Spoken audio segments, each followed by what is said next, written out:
কবুল করে নেন। আসলে দেখেন, আলেম ওলামা এবং মুমিন মুত্তাকিনরা যতদিন পর্যন্ত এই খেদমতটাকে আঞ্জাম দিয়েছে ততদিন পর্যন্ত কিন্তু আমাদের নেতৃত্ব কর্তৃত্ব গোটা দুনিয়ার মধ্যে ছিল।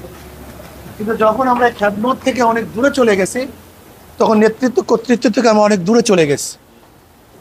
এর জন্য ওলামায়ে কেরামের, সাধারণ মুসলমানদের, মুমিন মুত্তাকিনদের সব জায়গাতেই খেদমতে থাকা দরকার। যখন যেই সময় যেই খেদমতের প্রয়োজন হয়। করোনাকালীন সময় আলহামদুলিল্লাহ ওলামায়ে কেরাম যে খেদমতের আঞ্জাম দিয়েছেন যা চিন্তাও করা যায় না।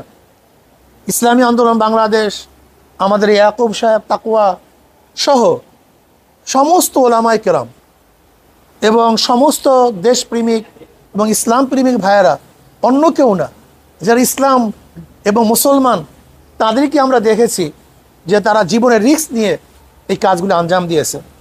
আজকে আমরা দেখেছি যখন বন্যা শুরু হয়ে গেছে এই সময় সবচেয়ে বেশি জনগণের পাশে ওলামায়ে কেরাম আছেন। কাজে আল্লাহ পাক রব্বুল আলামিন যেন এই খেদমতকে দাওয়াম এবং আল্লাহ পাক কবুল করে নেন এবং সব সময় আল্লাহ পাক এই খেদমতকে করার তৌফিক দান করেন। ওমা আলাইনা ইল্লাল বালাগ। আসসালামু আলাইকুম ওয়া রাহমাতুল্লাহ। আমাদের তাকওয়া ভালো কারণে আল্লাহ পাক ওনাকে দীর্ঘজীবী করুক। আজকে ওনার আসার কারণে আমাদের প্রেরণা কোটি গুণ বেড়ে গেছে, কাজ করার গতি বেড়ে গেছে। ওলামায়ে কেরামদের এই কাজটা সমন্বয় হওয়া উচিত। হযরত আসার কারণে এই সমন্বয় অনেক দূর আগে গেল। আশা করি হযরত আমাদেরকে একজন মুরব্বী হিসাবে, দিক নির্দেশক হিসাবে উপদেষ্টা ভূমিকা অবশ্যই রাখবেন ইনশাআল্লাহ। জাযাকুমুল্লাহ। আমার কিছুই নেই।